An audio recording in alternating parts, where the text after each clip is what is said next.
This is NBK, nothing but Knicks. When Sim passed the assist, you know that it's #1 show that breaks down the game. If you can't play defense, stay out my way. Dribble the ball, come down the lane. 5 seconds on the shot clock, who gon' win us the game? You wanna hear Nick updates and trade rumors? Post-game reviews, this the place you tune in. So tell a friend just to keep the ball moving. Like the page if you feeling the movement. Every game we coming to win. Give us a sub like a player that came off the bench. This is NBK, nothing but Knicks.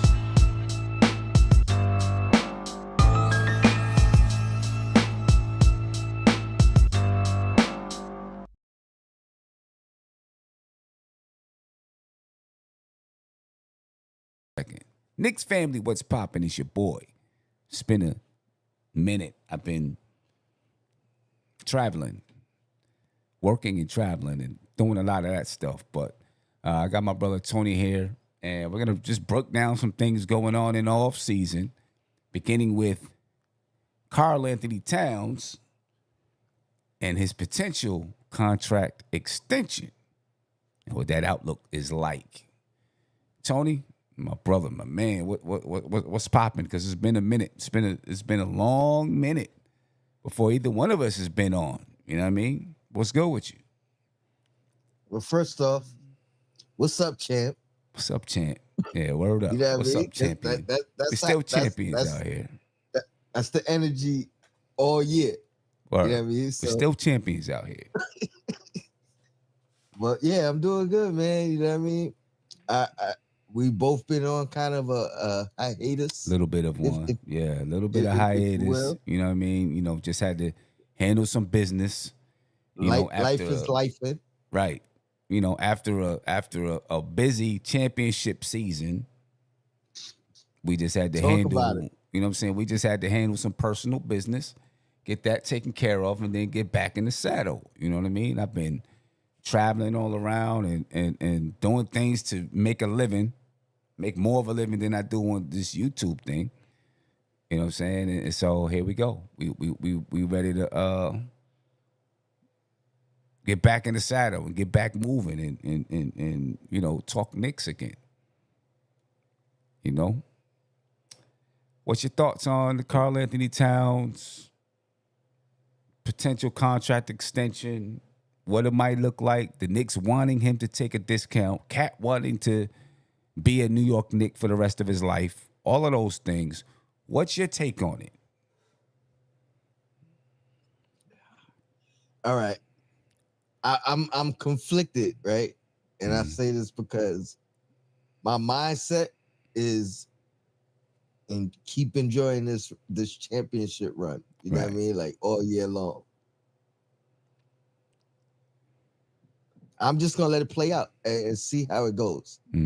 But I don't know. They obviously, like you said, the Knicks want them to take a discount. You know, people have been talking about it since Brunson did what he did and re-signed when he did, as opposed to waiting another year.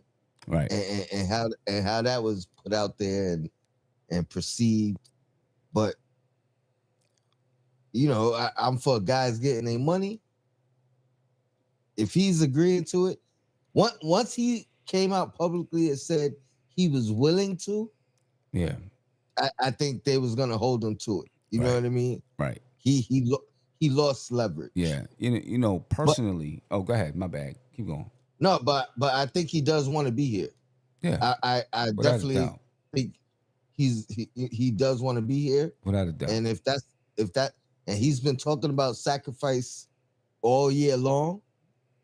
You know what I mean? If he feels like this is part of the sacrifice he's willing to do, you know what I mean? You know, let's do it. Personally, I just hate it when teams ask players to take a discount.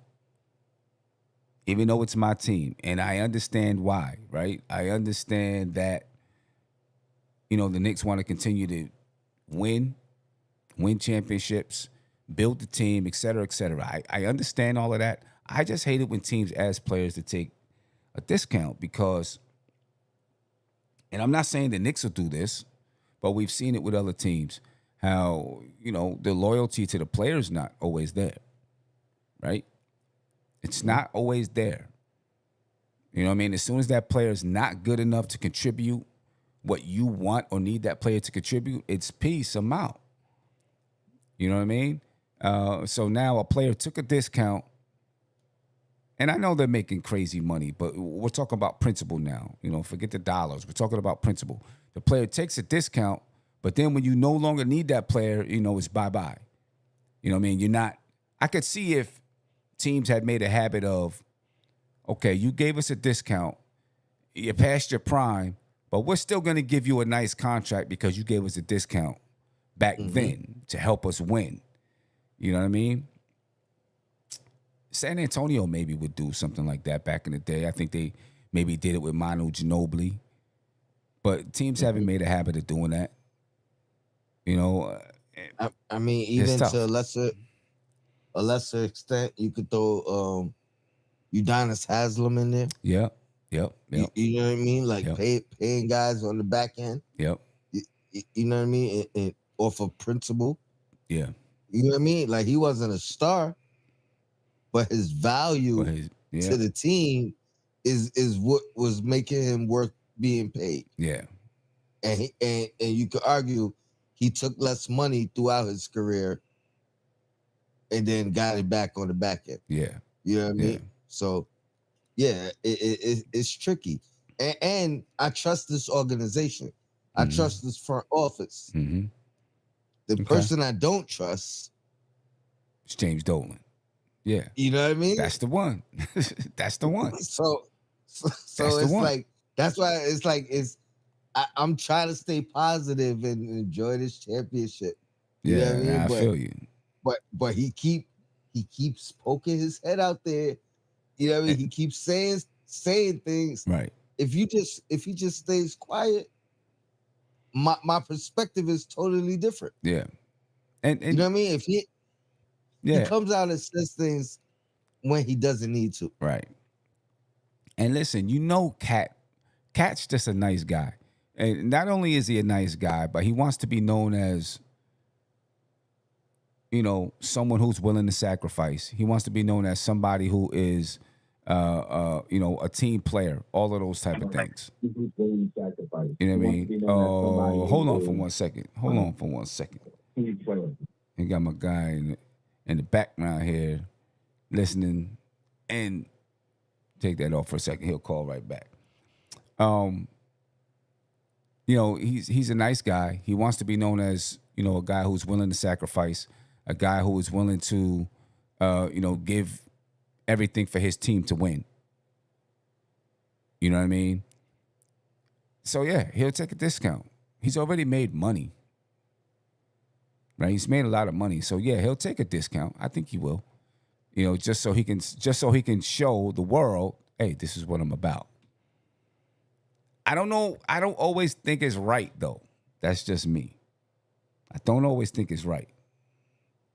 But I do get it. The thing is, like you said, he's a nice guy. So when there's no conflict, you know what I mean? Then we can't feel no kind of way.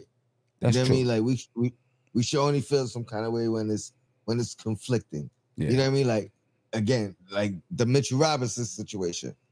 Like, come on, man. We just won. Running back. You talk about impact. Whether it's 15 minutes, 26 minutes, you know what I mean? Like, his impact was felt when he was on the floor. And so I think that's like a little parallel. You know what I mean? So that's why I'm not mad at him for leaving. I am mad at him for where he went. But yeah. We'll talk about that at some point. We'll get to that. Anyway, Karl-Anthony Towns, he's eligible for a $272 million maximum extension, right? 4 years, $272 million. That extension would begin in the 27-28 season. Right? Because he has a player option for next season. But, so he gets $57.1 million this season, a player option for the 27-28 season. But if he signed an extension, then it would start where that player option begins. Not necessarily. No, because he can opt in and extend as well. Well, I guess that could happen. I guess that could happen. And if he did that, that would help the Knicks too. You know what I mean? Because he would have that opt-in option at potentially a lower salary, or maybe not. Like, but if he opts in and extends, which he can do, to me, that's the most beneficial thing for everybody. He could opt in, but then I don't know when does that extension. I mean, I guess then you can wait until next season to make that extension. You don't have to do it now then. Yeah, you don't, but he could opt in and extend. He could opt in right now if he wants to. There's not a time period. He doesn't have to wait to opt in. I mean, I understand what I don't. You know what I mean? You sure? You can opt in at any time. Because so if someone signed a contract today, and in year 4 there's an opt in, you can opt into that year 4 right now. If you're extending, you can, because the extension is it takes place after the opt in. I'm pretty sure we've seen that in the past. I don't know if there's stipulations from a case-to-case basis, but I know we've seen people extend, and then the contract doesn't start until after the opt-in. Right. But obviously, you're saying you're opting in right now. You know what I mean? You're making that decision to opt in right now, as opposed to waiting until right. I just don't know if there's a point in time where you have to, where you can't opt in until this date. You know what I mean? I don't think that's the case, because you could also opt in and restructure the contract. So you're opting into this, but now you're agreeing to take less or more or whatever the case it is that you guys agree to. We've seen both of those cases. Now I know we've seen players, but it always ends up being like they opt in. It's always like the year of that of that option. You know what I'm saying? But you rarely see it. What you're thinking of is an opt out and then re-signing. No. I'm not thinking of that. What I'm saying is, whenever we see a player opt in, right? They choose to opt in. It's right now. It's year 20. It's the end of 26-27, right? It's May of 2027, and you hear, oh, such and such opt into their 27-28 contract, right? And what I'm wondering is there it's not point in time where they say you can't choose to opt in until this date? It's not. I mean? It's only you only have a deadline on when you have to make your decision. Now I know there's a deadline to make the decision by, because the deadline is June 29th to 27. No, I'm saying in general, in any contract, it's always you have to make your decision by, but there's no minimum. You know what I mean? You can make your decision tomorrow for 2 years for 2 years from now.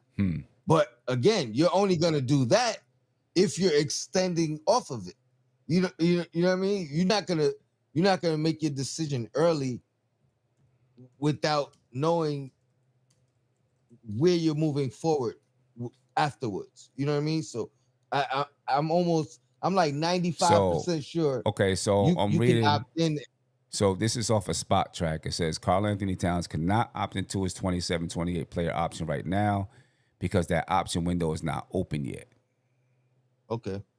He is currently playing under his set 26-27 salary. Let me see. When will that option be open? The deadline is June 2027. Doesn't say when the option is open.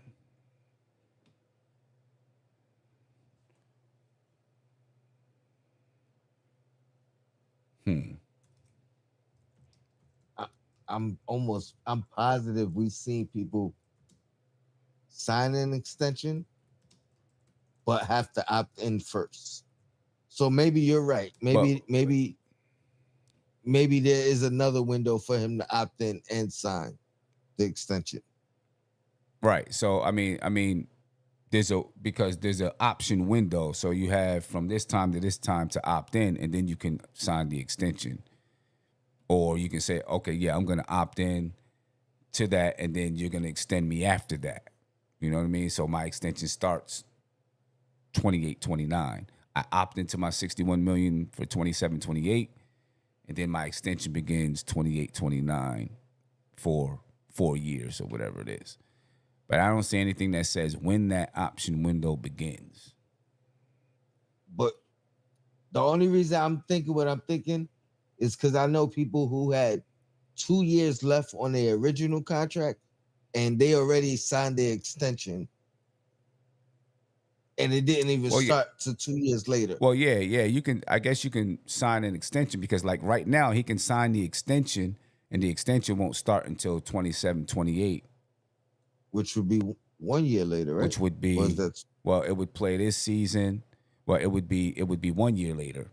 You know what I'm saying? He would play this entire season and get paid $57.1 million. Then the extension would start in 27-28. But what about the cases where people have 2 years before the extension kicks in? I mean, I guess their contract was set up where they could, extend. They may not even have had an option to opt out. Who knows? You know what I mean? Maybe those are people that you drafted. Yeah, it could be. There's so many crazy stipulations in the freaking CBA. Who knows? You know what I'm saying? It says, okay, timeline reality, actual execution of the player option for 27-28 remains restricted until the upcoming season concludes.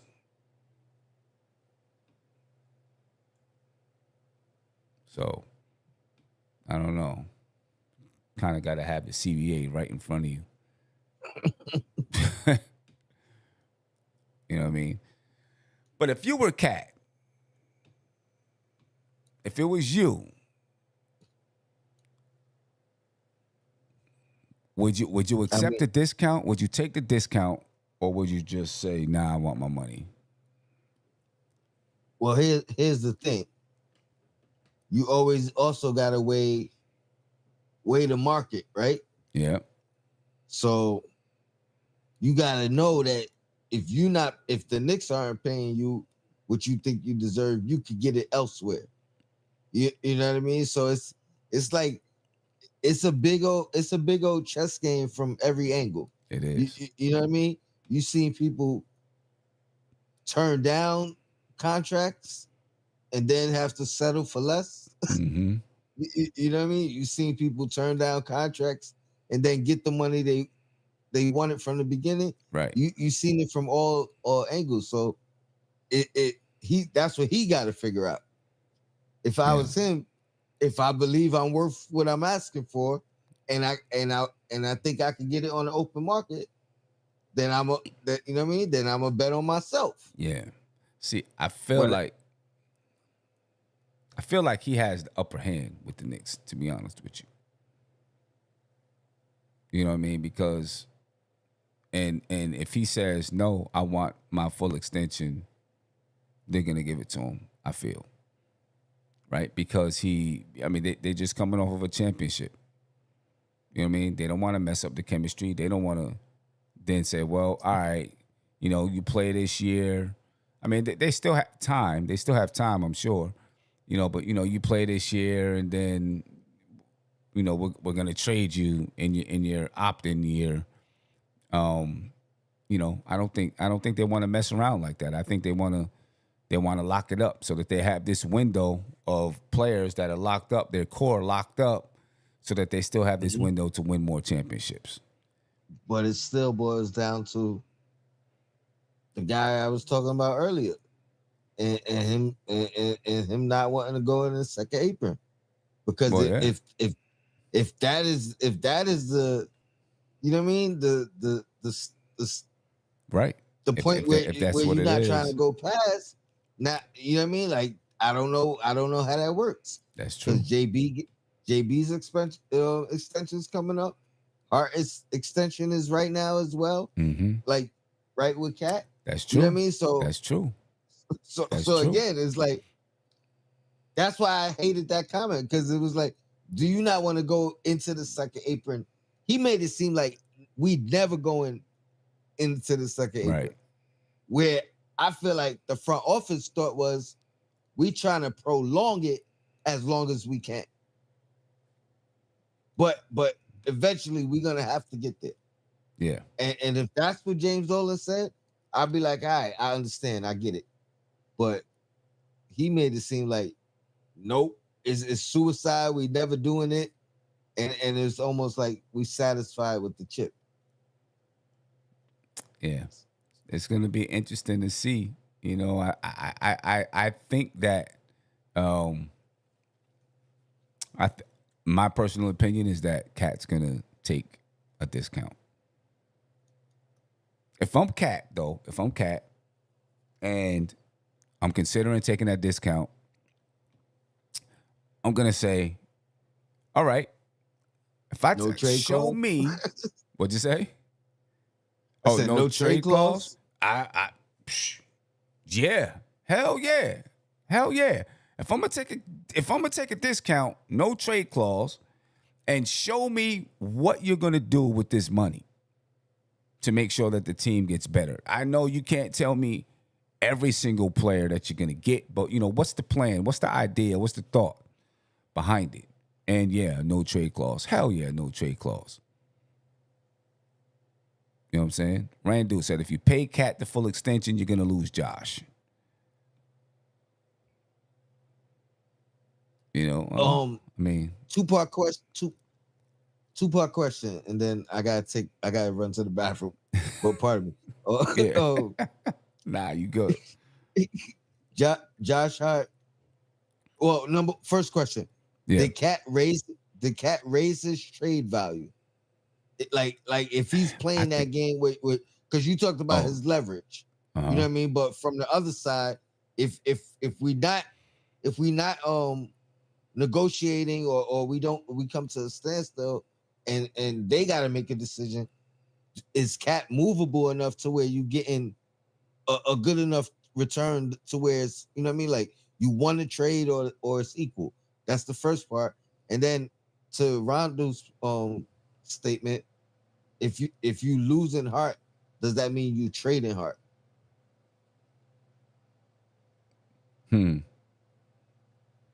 Well, I guess to Rondo's statement, he's saying you can't. You're gonna lose If, Josh. I'm saying I guess you're gonna lose him because you can't afford to pay him.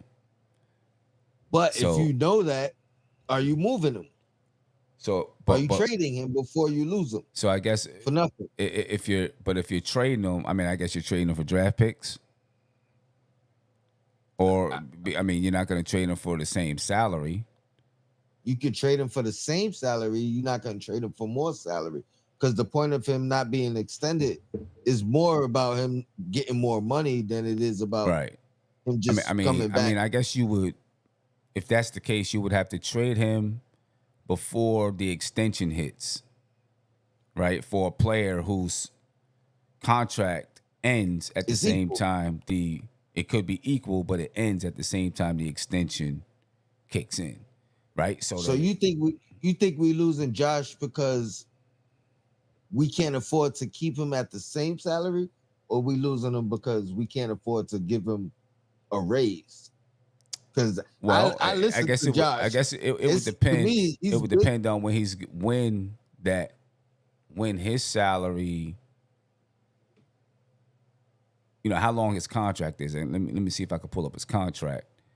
You get what I'm Him and saying? Cat, they both extension eligible right now. They both, I think, are on the same timeline. But Pardon me. I'll be right back, son. All right. Yeah. Do what you got to do. You know, we don't want to know what that do what you got to do is, but just do what you got to do. All right. Let me see. Yes, they're both extension eligible. So, and their contracts both end. Well, the Knicks have a team option for Josh Hart in 27-28. Karl-Anthony Towns has a player option. Right? So that team option does give the Knicks a little bit of leverage as far as trading them. They could, a team that wants Josh Hart, they could trade him to whatever team that is, and then they would trade him for a player whose extension ends at the same time that Cats begins, or, however that might work out. Yeah, who knows how that's going to play out. That's going to be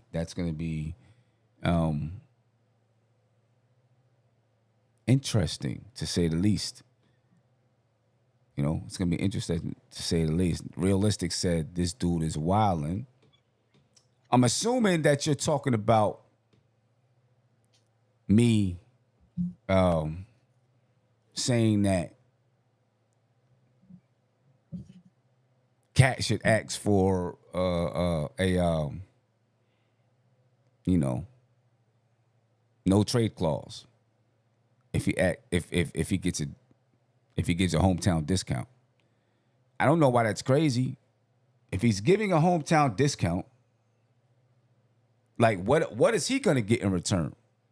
You're giving the team flexibility, right? You're giving the team flexibility. You got to get something in return. What are you going to say? Winning another championship? Well, damn, the team wins another championship too.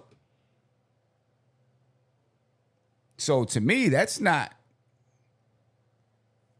Nah, it don't work that way to me. Doesn't work that way to me. You know what I'm saying? If you're going to ask a player to take a discount, right? Then you got to give that player something. He wants to be in New York for the rest of his career. Okay. You take a player discount, we'll guarantee you that you'll be here. We'll give you, well, for the rest of this contract. We'll guarantee you that you'll be here for the rest of this contract because we're going to give you a no trade clause. I think that's fair. That's fair negotiating. Let's say that. How about that? I don't think it's crazy for Cat to ask for that. I think that's fair negotiating. Now, would a team give him one? Maybe not. But then maybe you don't get what you want either. Like, that's how you negotiate. So I don't think it's crazy at all for Cat to ask for no trade clause if that's what, that wouldn't be crazy at all to me. That'd be good negotiating. Smart negotiating.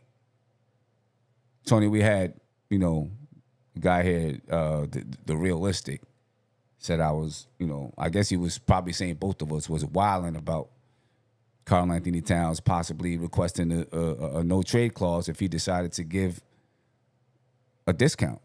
But to me, that only makes sense. It's got to be fair on both sides. It can't just be the team all the time getting all the benefits. You know what I mean? It can't be. It can't be. Hold on for 1 second, Tony. 1 second. Go ahead. Say what you're saying. Well, hold on, because I'm not hearing you in my ears. I see it coming through here. Go ahead. Say something now. There we go. Check. Mic check. Yeah, check. no, I'm All good. Right. It was on me. I'm good.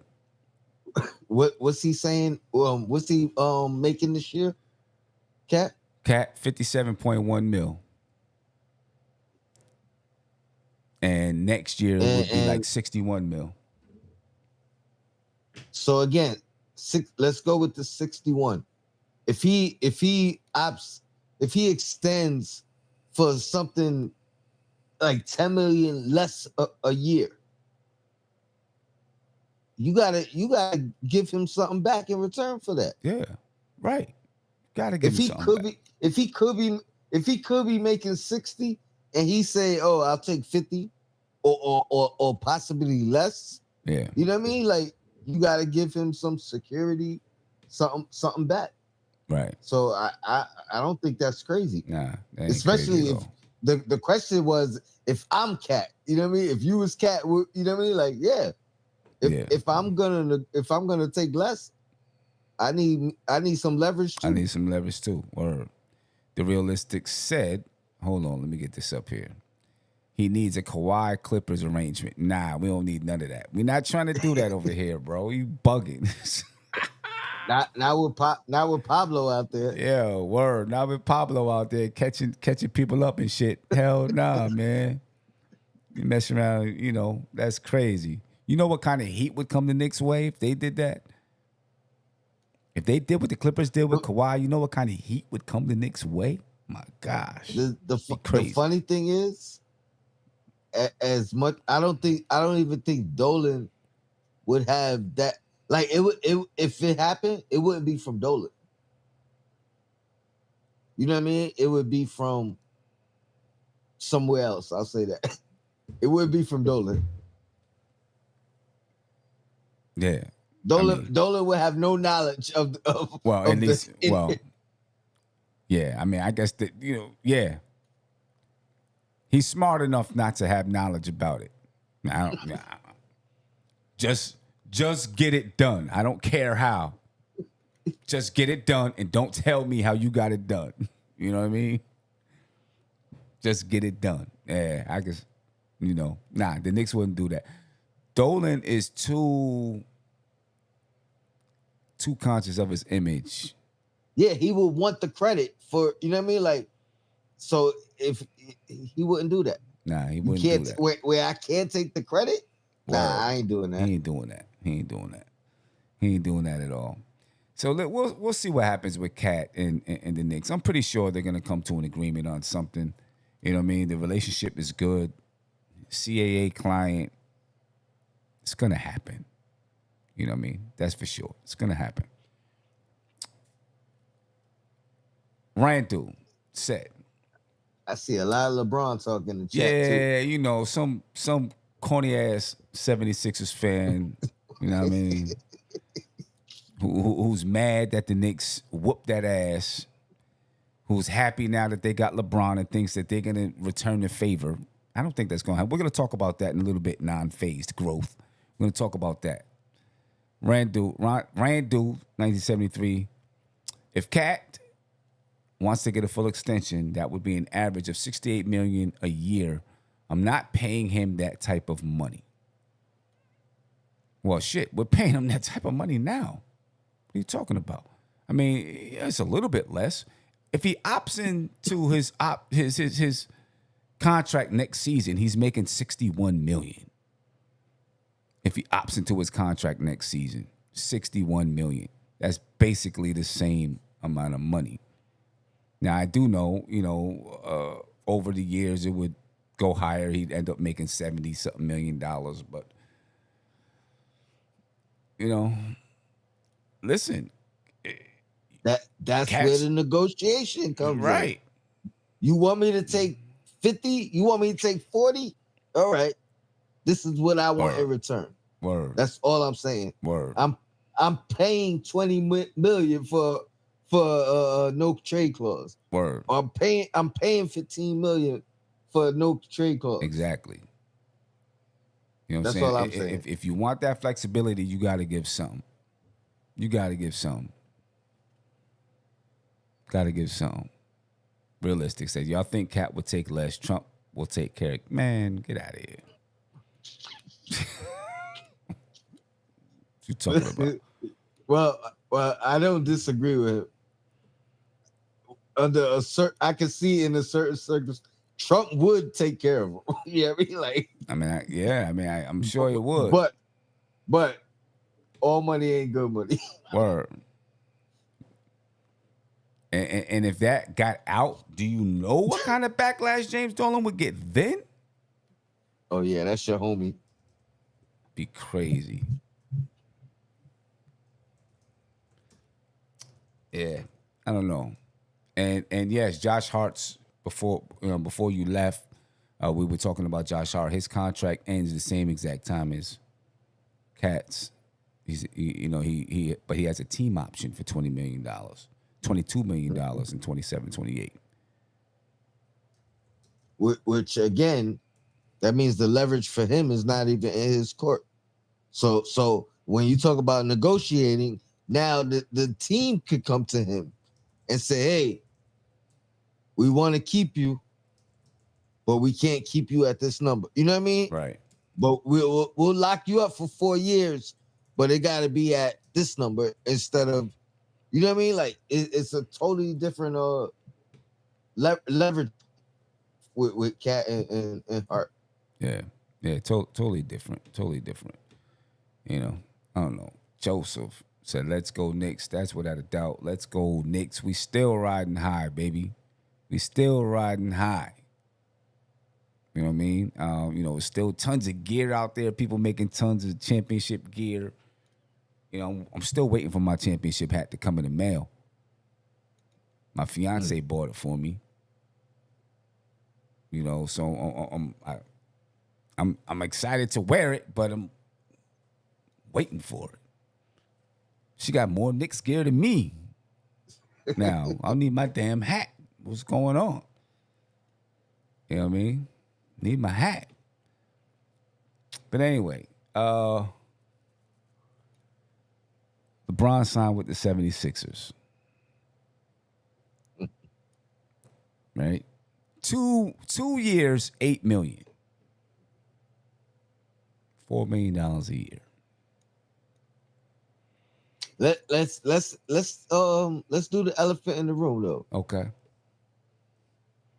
Especially with that price point. Would you have taken him? Hell yeah. I agree. Hell yeah. I agree. I just wanted to get that out the way first and foremost. But I'll say this. Him coming to New York comes with more than just basketball. You know what I mean? Like, it comes with a lot. Right. And I understand the, you know what I mean? The Knicks stance. Yeah, now I definitely understand the Knicks stance. I also feel like we may have missed out on one of the best teams in history. In NBA history. Really. I know everything that comes with LeBron. All the media, all the attention. You know, I mean, the Knicks get attention anyway. Can you imagine if LeBron is with the Knicks for his the last 2 years of his career? It would be a crazy magnifying glass. The pressure would be immense on Mike Brown. You know what I mean? It would overshadow Jalen Brunson and Karl-Anthony Towns. There's no doubt about that. You know, and that's not fair. You know, but damn, that would have been one of the best teams that you've ever seen in the NBA. They're winning 70-something games in the championship for 2 more seasons. I really do feel that would have happened. You know what I mean? He fits perfectly, in my opinion. He fits perfectly. We talked about this. Yeah, on the phone, not on air. You know what I mean? But 100%.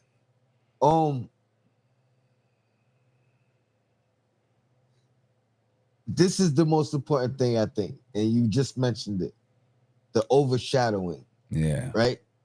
And if you watch the clips that was going out before a decision was made, you know, with Rich Paul saying, "Oh, if the Knicks didn't win this year, it wouldn't even been a list." That's where he would be. I believe that. For him to come here, he said Jalen Brunson would have had to give him a call, and he didn't elaborate deeply, but I understood what he was saying. And that's what you're saying. You know what I mean? He would have not necessarily had to ask him to come, but he would have had to accepted what came with LeBron coming. Yep. You know what I mean? And again, it's hard to when you take that genie out the bottle, it's hard to put it back in. You know what I mean? Like, it's hard to put it back in. Like now, I just did it. You know what I mean? Like I'm at the peak of all peaks. Yeah. In New York, I'm not trying to take a step back. Right. I'm not trying to take a back seat. Right. That's it right there. I'm not trying to. Yeah, I just won a championship in New York. I am the savior. Like my one is bigger than your 3. Word. 4, whatever you got. It is. Like, you know what I'm saying? Like you seen the celebration. You seen what happened. You know what I mean? I get it. I understand it. For sure. I understand it. Now LeBron would have amplified that. Mm-hmm. You know what I mean? Had we repeated. But it also would have took away from the king of New York. You know what I mean? Like, yeah. So I get it. I get it on both sides. And old school, I want to beat you rather than, you know what I mean? Like, go ahead, team up over there. I want to beat you. Yeah. Yeah. I mean, you know, I do think the Knicks, you know, missed out on a little bit of, could have been one of the greatest teams ever. But if we beat them, now we could beat one of the greatest teams ever. Definitely beat them. That's LeBron's best roster ever. This one here with Philly? Yeah, I think so. Or at least best starting 5. Better than with D Wade and Chris Bosh? And Ray Allen? I do. No, not team, starting 5. Team, not team, starting 5. Okay. I do. Okay. I mean, it's a tough starting 5 if Embiid can stay healthy. Yeah. He's the sticking point. Yeah. Like, what Embiid are you getting? Peak Embiid with LeBron and JB, and then you got the young boys. Yeah. I mean, that'd be tough. There's no doubt about it. That'd be tough. Because LeBron doesn't have to do the heavy lifting. You leave that to JB. Leave it to Tyrese Maxey. You got VJ Edgecombe over there. Now they got Huck Porty to back up Embiid. I'm mad. I think I'm more mad at him than Mitch, to be honest. I wonder though if the Knicks wasn't interested, maybe they weren't interested because Drummond basically got the same contract as Huck Porty, right? He did. So, I mean, it was basically a trade when you think about it. It's like they just swapped centers, swapped backup centers. So there had to be something. That's fair. Where either the Knicks didn't like him or he felt the Knicks didn't like him. You know, not as a person, but as a player. Yeah. And so he signed in Philly. Unless he thought the Knicks were, you know, going to sign Andre Drummond and then also sign, well, who was it, Valanciunas or whoever, right? Yeah. And figured there ain't no space for me over here.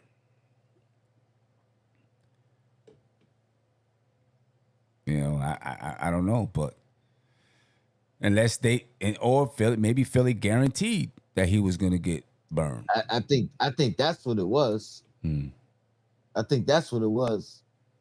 I can see that. I think it was like guaranteed roll, and you don't gotta wait. I think the Knicks was like, "Yo, we gotta get our ducks in a row before, you know what I mean? Yeah. Before we make a decision on you." And now you got a guarantee, even if it's not a guaranteed role. If you got a guaranteed contract right now, and you know you're not getting more if you wait, you're probably gonna take the guarantee. Yeah. But still, I mean, I hope he gets some burn and They plays a both lot. went to the ops. Yo, you know, it's like you get a center, you got a center. You know what I'm saying? We're just gonna throw you right here in the Atlantic Division. You know what I'm saying? And you know, we love y'all, so we'll get to see you 4 times a year. That's crazy. That's crazy. I am excited to see though what Andre Drummond might be able to do. You know, if he's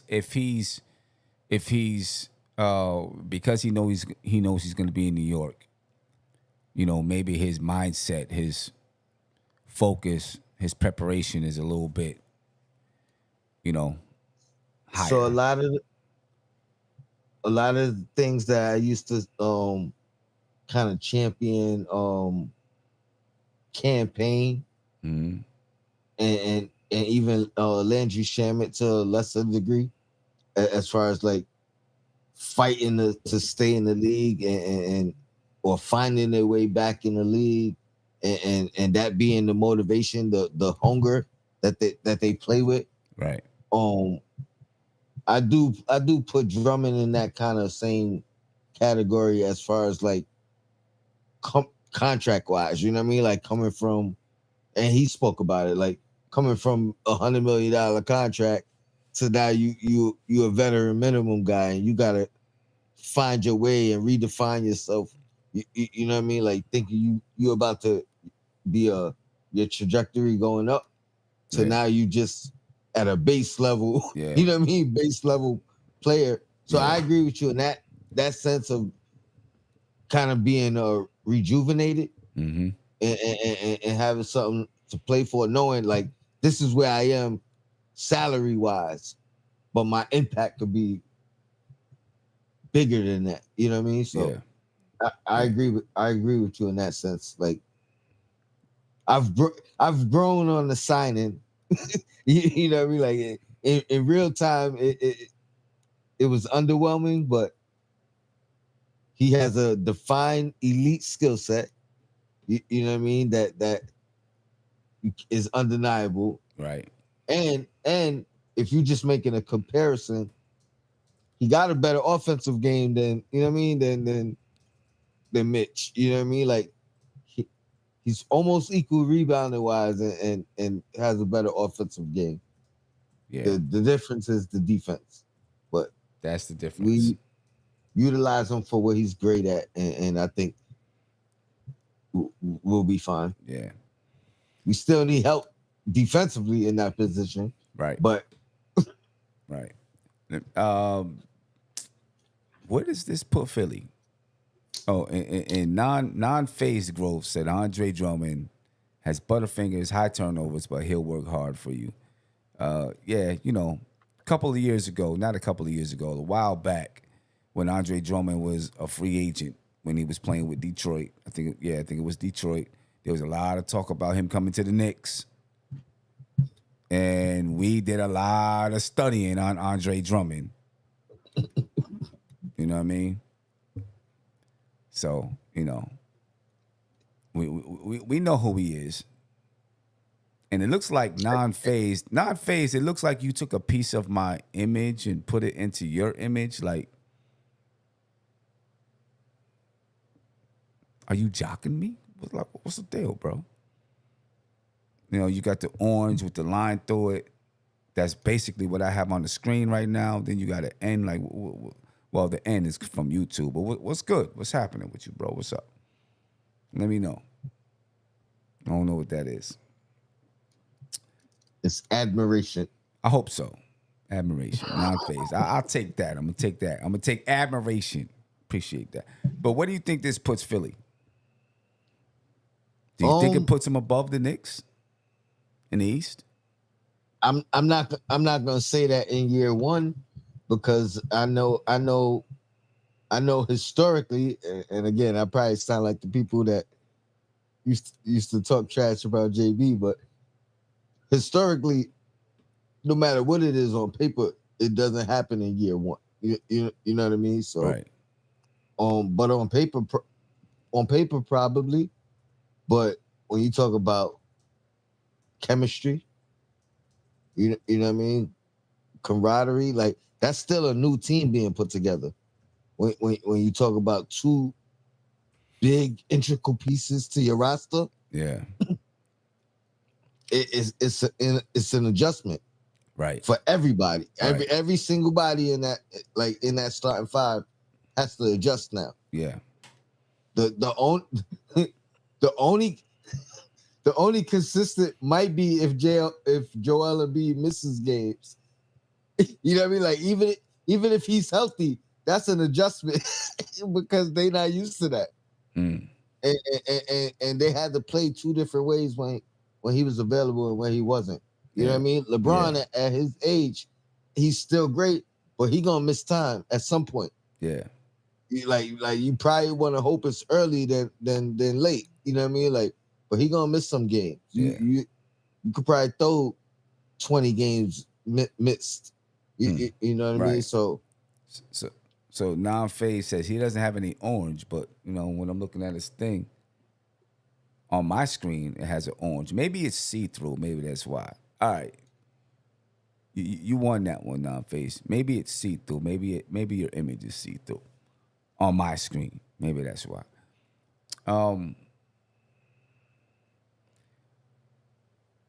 Jalen Brown, he wanted to be the guy. He wanted to be the star. Now he goes to a team that has maybe even more star power than he was on in Boston. With which LeBron is going to be an adjustment. Yeah, with Joel Embiid. First of all, you're coming to a team where Tyrese Maxey was taking over as the guy, right? Joel Embiid had been the guy. You know what I'm saying? And now he's there who wants to be the guy. Uh-huh. And then LeBron James has is always the guy. been the guy. You know what I'm saying? So, like, what? How's he got to feel about that? I mean, he's surrounded with players who all have at least at one point been the top guy on their team. Matter of fact, Sam, the one guy that might not have to adjust at all and might benefit the most is VJ. Yeah, for real. True. Like breakout sophomore year, he might have that just because he don't got no type of adjustment to make. None. And he gonna get easier looks. Yep. Playing around them four guys. Yep. So yeah, that's gonna be interesting, man. That's gonna be really interesting to see. Is he happy? Is he gonna be happy? Because LeBron James, he statistically he may not be the guy, but in presence, he's the guy. Here's what I'll say: the reason I think it'll work is because nobody on that team, like, there's not going to be a divide. You know what I mean? Like, nobody, everybody's kind of gonna acquiesce. Is that the right word to LeBron? Acquiesce. Yeah. You know what I mean? I think they all gonna kind of fall in line, and like there's not gonna be any conflict. I think you know what I'm saying. Like, if anything, this might be the one time where LeBron, like, his leadership might be the most beneficial. Right.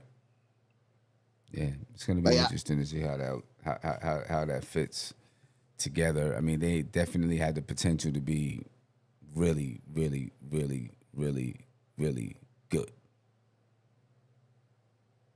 I wonder where I think this is gonna be a test for the coach as well, Nick Nurse, and who he really is. You know what I mean?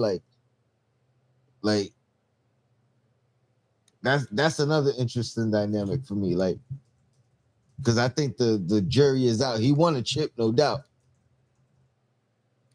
But now you know what I mean? Like now you're expected to be one of them teams. You know what I mean? Like, and LeBron is one of them guys that if he ain't feeling the coach, you know what I mean?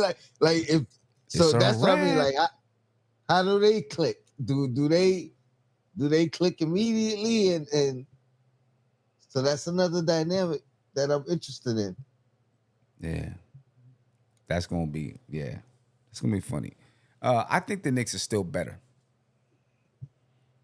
Chemistry. I think chemistry is the I don't want to say equalizer in this sense, but chemistry is the Knicks free agent. You know what I mean?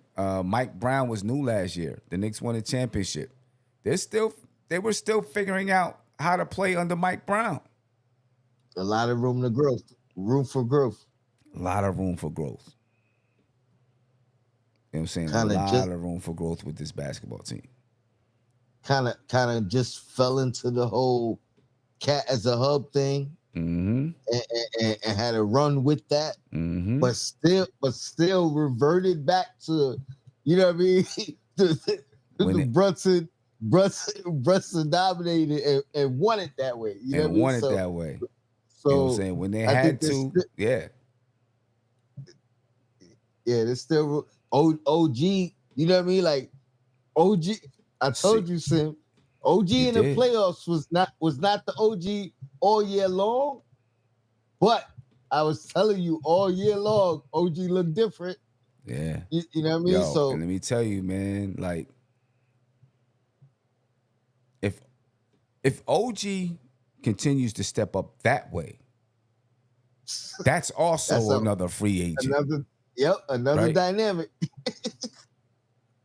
You know what I'm saying? That's like another free agent right there. That's like a large free agent pickup if he continues to play that way, which, right now it looks like he's, obviously the season is over, but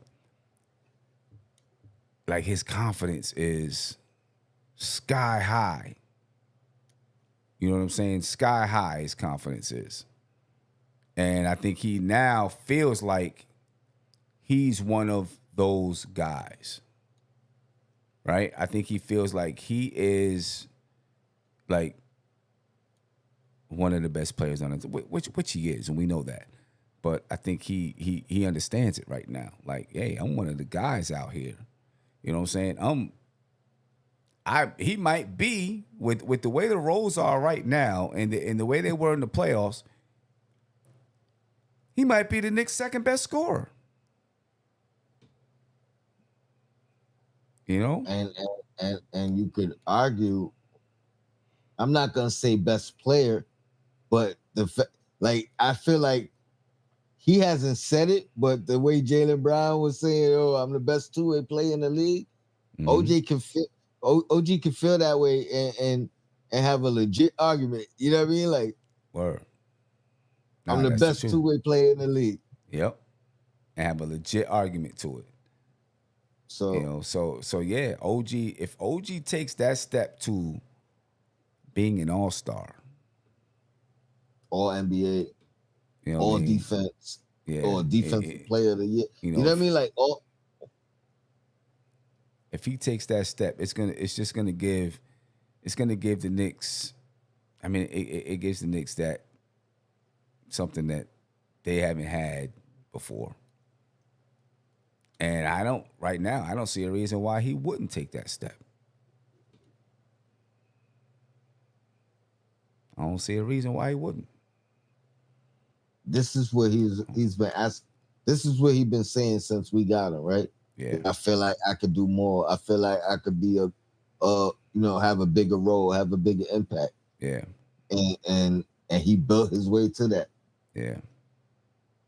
Proud of OG, man.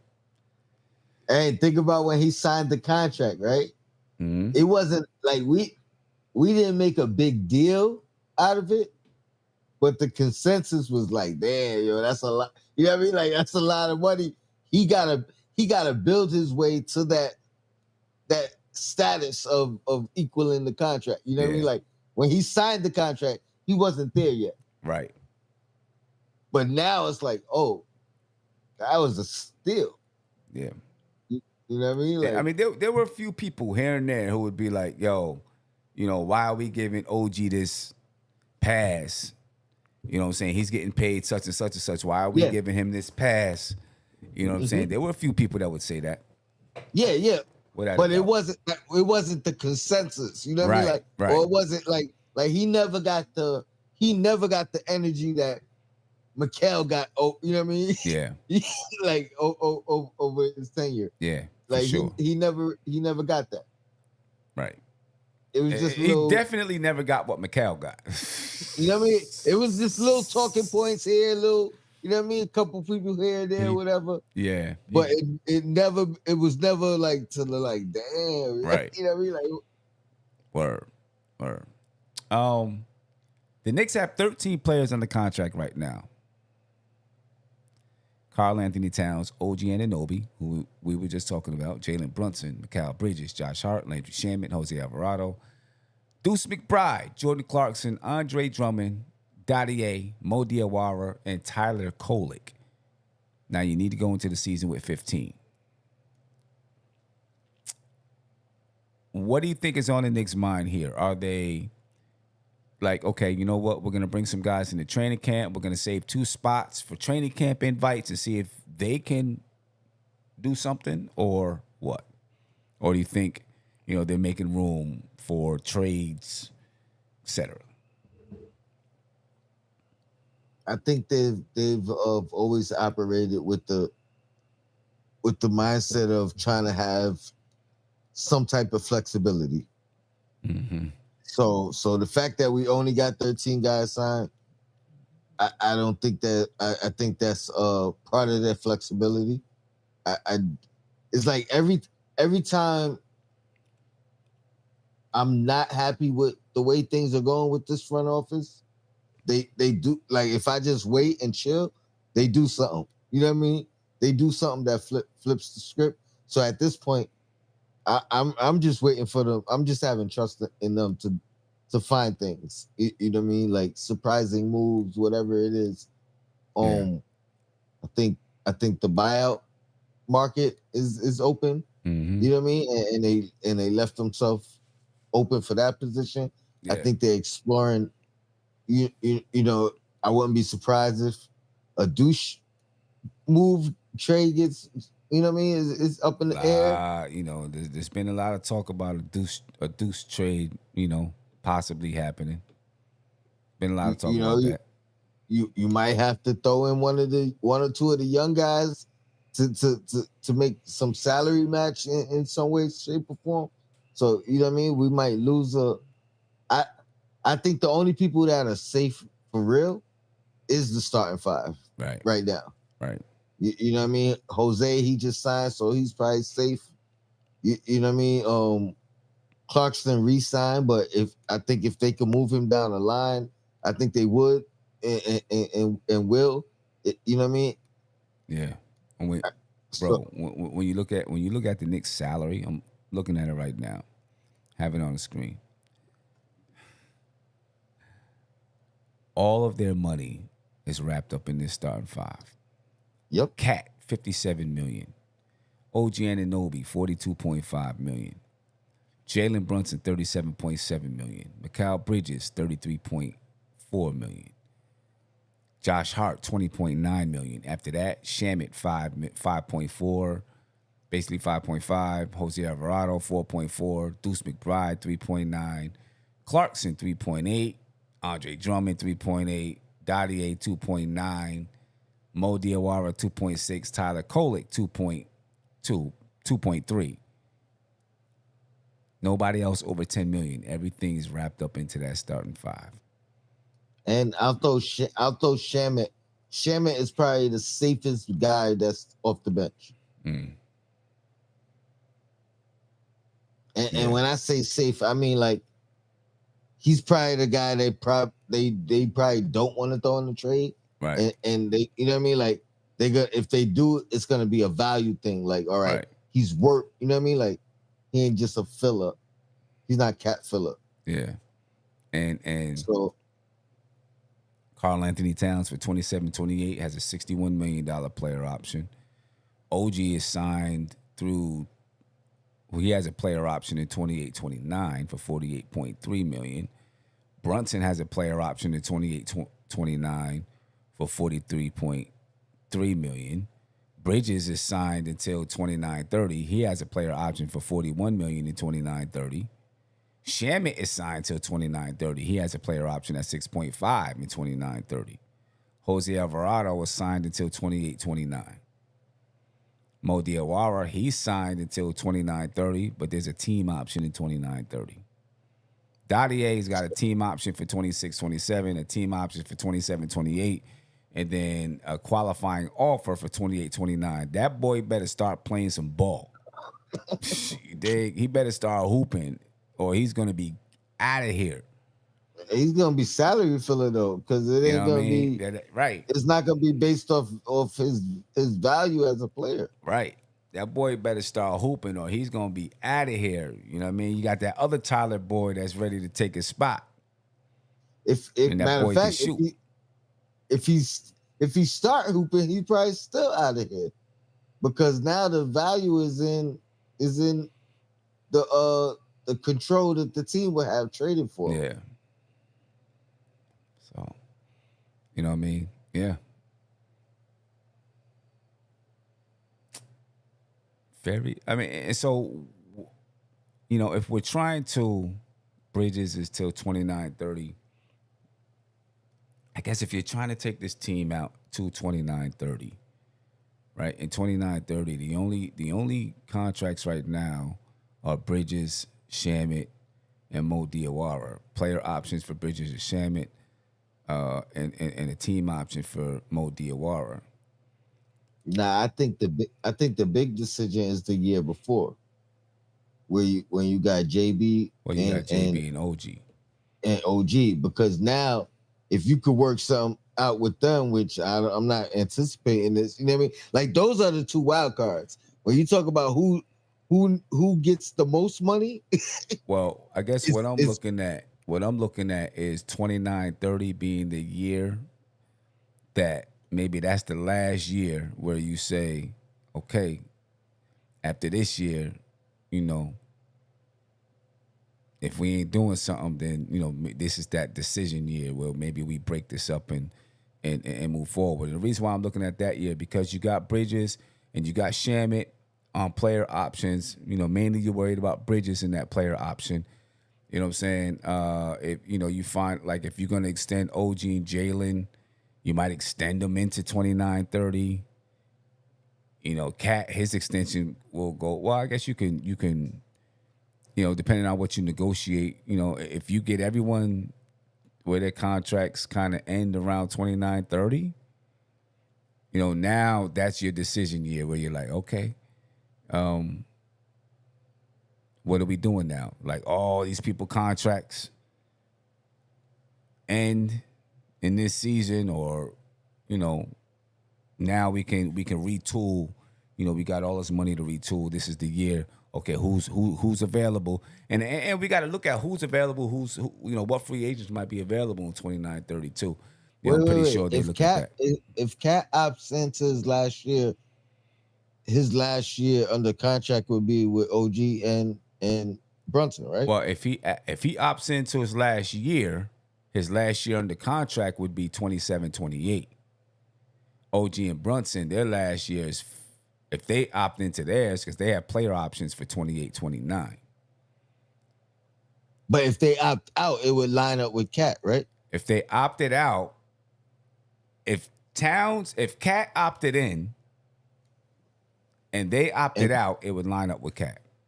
And that's what I think the Knicks want to do. You know, like, that's what I mean. If you could line those three guys up and have them, you know what I mean, like, kind of like, yeah, right, deciding at the same time, it don't matter with well, but if you get them to line up at the same time in 27-28, then you can find a way to extend them to 29-30. Okay. Because that's when Bridges has the player option for 29-30, right? So now you got this window till 29-30 to, you know, what we're going to do. And then 29-30 is that big year where you make some decisions about how you're moving forward. You know what I mean? It's possible to line it up that way. Boy, that'd be a big content season. That'd be a big content season. You know what I mean? Everybody want to know what the Knicks are going to do. Be crazy. And you know what I mean? You also looking at the field if everybody is, you know what I mean? Like, it's not even just about bringing everybody back. Now it's about who you could add with guys. You know what I mean? If it's a clean slate as far as like who's under contract. Yeah. What's your thoughts on the potential buyout market? I know we talked about DeRozan off camera. It's been recent talks about Zach LaVine. I don't know who else has been out there, but it looked like the Kings is trying to, let guys go and go in a whole different direction. What's your thoughts on those two guys? Now, I think we need a big in particular, but if you could bring in talent, yeah, you bring in talent first. You bring the talent in. So who was that? You said Zach LaVine and DeRozan. Either one of those guys, I'd be happy with. I think LaVine probably changes our starting lineup because I think I would start LaVine, and I think DeRozan I would let him kind of lead the second unit. Yeah. Okay. You know what I mean? A guy who could probably, play some small ball 4, but play 2, play 3. You know what I mean? In that second unit. Right. You know what I mean? He's a multiple positional guy. Yeah. But LaVine next to Brunson at the 2 or you know what I mean, at the 3, whichever way you want to look at it. Bringing some shooting and some athleticism. Yeah, that's crazy. That's crazy. I mean, that takes the team to another level too. Yeah. You know what I'm saying? Yeah. Takes the team to another level as well. There's no doubt about that. I don't know if we would be his first choice as far as like his first option. Right. But if we could get in his ear, man, oh man, yo. Man. Yeah, that'd be crazy. Yeah, game changer for sure. For sure. Yeah. Now check this. 29-30s year. Jason Tatum, he has a player option in that year. Devin Booker, he has a player option in that year. Austin Reeves has a projected player option for that year. I don't know how much I'm really interested in Austin Reeves, but so there's a few big names that would be available in that year. I mean, I like Booker, but you said that's 2029? 29-30. Yeah, that's, you know what I mean? That's a little ways from now. Yeah, no, I'm just. I mean, but we were talking about. Yeah, I know. We talk about the lining things up for 29-30. You know. To be honest, I ain't gonna front. Like, I think by 29-30, they probably looking at potentially some younger guy. You know what I mean? Like some that's younger true. guys. That's true. They're probably looking at some younger guys You know what at I mean? that Like point. trying to bridge the gap at Hell some point. yeah. You know what I mean? Like, so that's what I mean when I say that. That's why I think 29-30, those guys being at this stage in their career then, you know what I mean? At that point, now they may be able to line up and do the LeBron, Bosh, Wade thing as far as like taking equal pay cuts or whatever, but also bridging the gap with some young guys coming in or ascending from the draft. Yeah, definitely. We'll see, man. I mean, all I know is if we can find ways to build this team this year, you know, we got 13 players under contract. A lot of people are like, okay, Leon Rose got something up his sleeve. He 13 always does. Players under contract. He's got something up his sleeve. You know what I mean? I wouldn't put it past him to have something up his sleeve.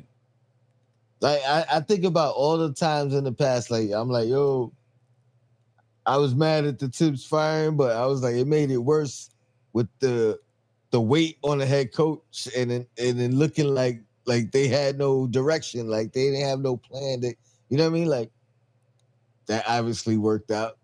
You know what I mean? Like every time I doubt them, and it's not often. It's you know what I mean, but it's always like one thing that I doubt about what they've done, and then it works. It always works, or they always seem to have a backup. You know what I mean? A backup plan or whatever the case. For so sure. yeah, For sure. I ain't even on that wave no more. Like I expect them to do something.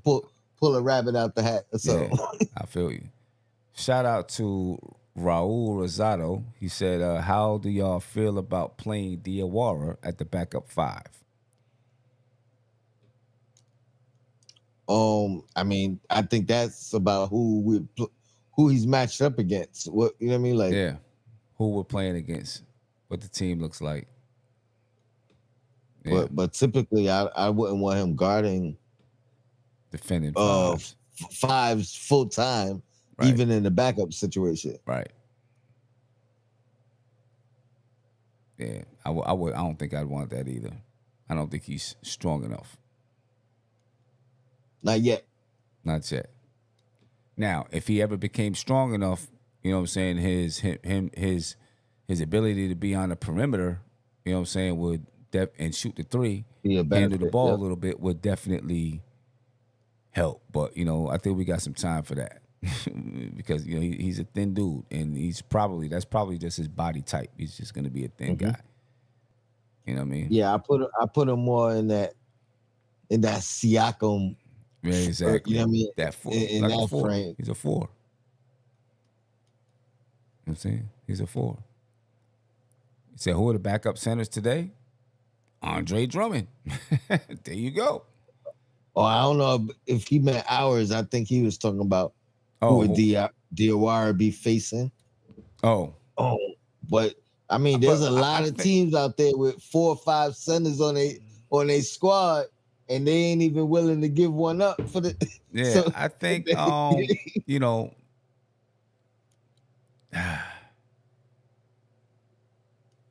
I think that you know, as far as playing him at the backup center, he's not gonna be backup center. He would be third string, right? So I don't know. I guess you find a way to mix it up, you know. Or if you're gonna give him, you know, you do it 2 or 3 minutes, short spurts, 2 or 3 minute spurts. You know, maybe a little in the first half, a little in the second half, or something like that. You can get away with that because of his ability of what he can do on the offensive side, you know, and pulling an opposing center out, depending on who they are. You know what I mean? Then, you know, 2 to 3 minute spurts, I think he can be, you know, we can have some success that way. You know. Kev Berg said, don't worry, Tony. By the deadline, they will have to give up some of those centers. We'll see. I agree. I mean, I hope so. We'll see. And yeah, man. That deal, what's his name? Now I lost his whole name. Yeah. That joint crushed me, man. I thought he was the perfect fit. Yeah, I think the Knicks probably knew that, you know, that it wasn't going to happen. You know what I mean? And maybe they were hoping that Dallas either wouldn't match or that he would say, nah, I want to be with the Knicks, and then they did like a sign and trade. Sign and trade. Yeah. That's what I agree. Yeah. I agree. I agree. But I thought he bridged the gap perfectly between what we lost with Mitchell Robinson and then what we got with Drummond. You know, like he kind of filled that gap between what the Knicks had to think something, because when you make an offer to a restricted free agent, it ties up that money. Yeah. Until the opposing team makes a decision. You know what I'm saying? It ties that money up. So they had to think somewhere along the line that it could be serious. You know, could be serious. My man Silk's son. I see Silk just called, but then he hung up. His wife was probably like, "Who the hell are you calling at 2:00 in the morning?" The hell? He said, "Oh shit." Man. He said, "What's up, fellas? September 1st is the day teams must have their 15 roster. It's the day that their 15-man roster has to be named." Yeah. My brother Silk, what's popping with you, man? Man, I didn't hang up. Your recorder came on the line. Said you were talking to somebody. I said I was on hold. Oh, no, I don't know, man. I think your wife was like, "Who the hell you calling at 2 a.m.? You must be bugging. You need to hang this motherfucker up." Excuse my language. Excuse my language, but it's late night. You already know, man. What up, champ? What's going on, y'all? Feeling good, man. I ain't spoke to since we won that chip. Yeah, it's been a while. I took a little vacation. Yeah, me too. After that, me trying to do that parade trip, I needed a long vacation. After that parade trip wasn't no joke. Yo, is it true, the thing I sent you? Ain't they gonna have the 50-man roster for every team by September 1st? So ain't we gonna find something? September 1st? I don't know if it's September 1st. I think it's after, just before training camp or after. I think they get some time into training camp. Into training camp. Yeah.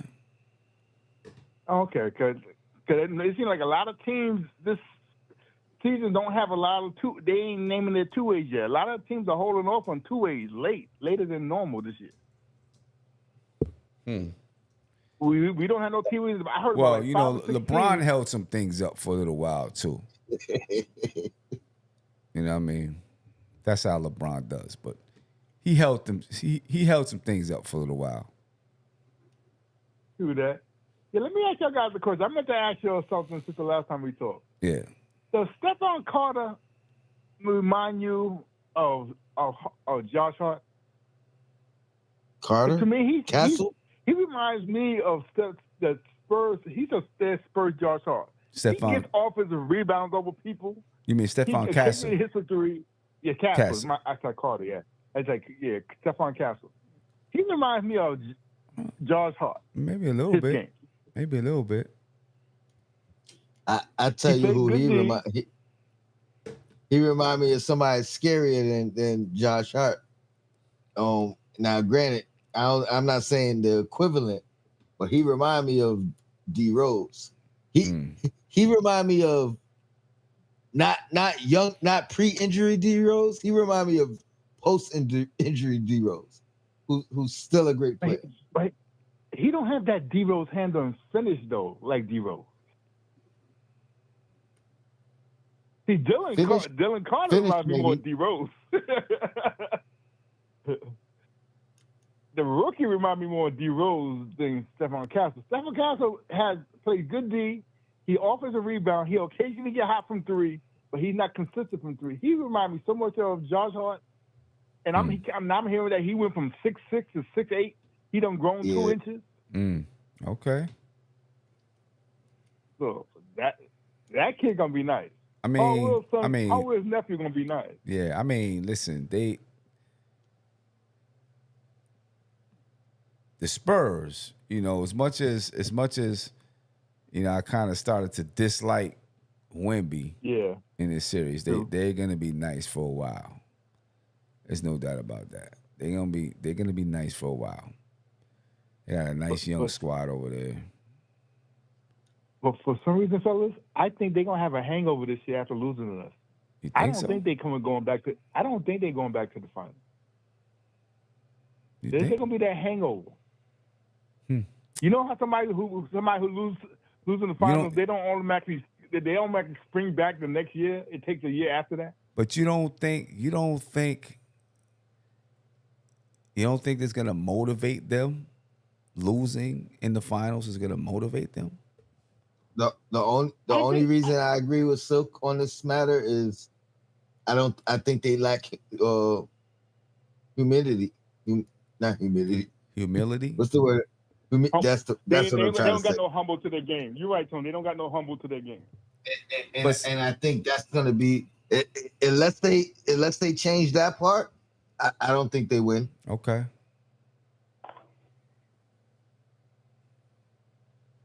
Okay. Yeah. I get that. Right. But also lacking humility could make them like that could also be what makes them hungry too. You know what I'm saying? Where they're like, nah, like hungry. Like the bad guys in the movies, you know what I'm saying? They always, they get stronger. Somehow they still lose to the superhero, but they come back stronger. You know what I mean? We'll see. We'll see what they do. I think they rode that wave as far as it could get them. You know what I'm saying? Like I think ultimately that's what cost them. Yeah. True. I don't know if they rode that wave as far as it could get them though, because like really, for most of the year they was the darlings. Right. That's fair. And everybody hated OKC, so they were happy when they beat OKC. So everybody was happy about it. Do y'all guys see that AI prediction about the Knicks for next year? Like what? Nah. Like Allen Iverson AI, Andre Iguodala AI, or AI the computer stuff. The computer AI. Okay. Yeah, everybody ain't on Philly. I ain't. They predict this how they ran and they predicted the next season. I think they had us at 62-21, some kind of record like that, where we were over 60 wins. They had us beating Atlanta in the first round. Mm-hmm. They had us beating Indiana Pacers in the second round. Okay. That went six. That went 6 games. They had us beating Philly in the Eastern Conference Finals, and that went 7. Okay. And then we lost. And then we lost to OKC in the 6th round, in the 6th game. In the championship. Yeah, we lose to OKC in 6 games. So they didn't even pick San Antonio coming back. They picked OKC against us. Okay. I liked everything except that last one. Of course. I want to whoop Philly's ass. I want to beat Philly. All this talk. But I want to beat Philly. That's the 3 teams. That's our 3 biggest rivals: Atlanta, Pacers, and Philly to get back to the finals. Would y'all take that? I would love. I want Orlando, Indiana, Philly, and then I want to win it all.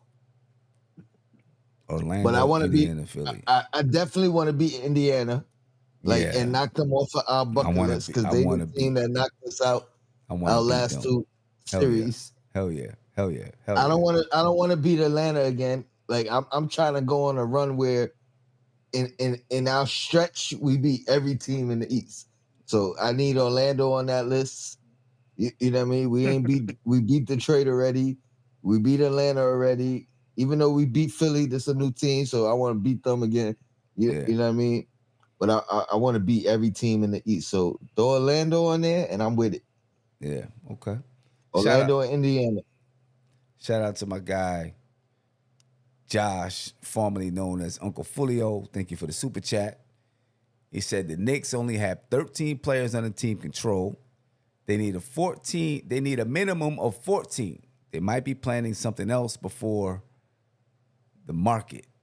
Josh, I'm gonna tell you a secret. I signed my contract a couple days ago. That's why you guys ain't see me on. I've been in camp. Oh, okay. I've been working out. Player coach. Oh, here we go. Yeah. Here we go. Signed my contract. Here we go. It's a small contract, but I signed it. Sam, I hope you playing some small ball center. Shoot. So you gonna try for the Knick camp? You trying out for the Knick camp? Huh? I don't have to. They just sign me outright. I don't even gotta go into camp. They just boom. Let's go. 1-year contract. What you are? 6'3", 6'4"? Nah, man, I'm 5'11". Nah, man, we don't need no more small guards. Stay home. Dang. Yeah, but we're gonna see. We're gonna get to see. You know, I'm just afraid it's gonna be Deuce or Kolick. One of them is gonna be gone. Cause see, like none of the teams want Dadier. And I think we're just not gonna opt in his contract. We're gonna let Dadier walk. So it seems like no teams really want Dadier. So it's gonna either be Deuce or Kolick for that center we're looking for. Yeah. I don't. Yeah, we'll see. I don't know what we're gonna do with Dadier. But Josh, I think, we were talking about this earlier. Definitely the Knicks are keeping that flexibility there so they can make moves.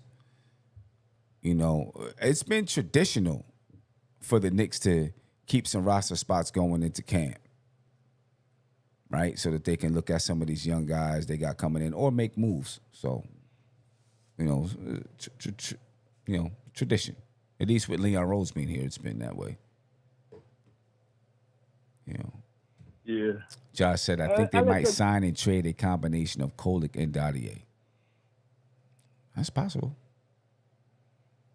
That's possible. I don't know.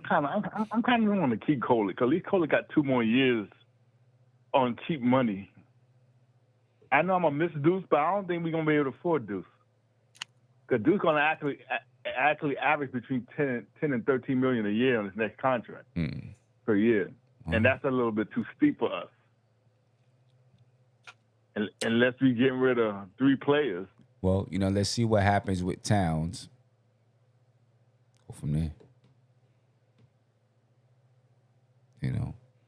Non-phased keeps on talking about, you ain't beating Philly with Braun. Wait, you don't go know to that. the last comment. Go to the last You comment. don't know that. What was the last one? About Durant? No, all the way at the bottom. The most recent. Oh, what did he say? When you ever seen LeBron fold in the playoffs? That's it. When the last time LeBron been to the championship? 2020? 6 years ago? So, I mean, basically he's been folding ever since the 2020 season. What you talking about? See, they on that LeBron. I'm so glad he didn't come. I'm so glad he didn't come in. We would have ESPN following us around with his documentaries for 2 years. Yeah, I am so glad LeBron didn't come here. I mean, I'm not gonna lie. LeBron would have made us a super duper team. You gotta admit that, though. But he would have hijacked. He would have hijacked everything. The whole storyline, everything. You know what I mean? Like everything. Like again, if we didn't win, I agree 100%. He would have been here. Yeah. Oh, no list. You know what I mean? No speculation. So no, we talked about that before the playoffs, before it all even. We definitely talked about did. that if the Knicks don't win it this year, LeBron will be a Knick in 26, 27. We talked about that. We definitely did. And fellas, I think the Knicks team said it's hard to repeat as a back-to-back champion. But if we do it, we don't want nobody else hijacking our story. If we don't do it with our regular squad, we don't do it.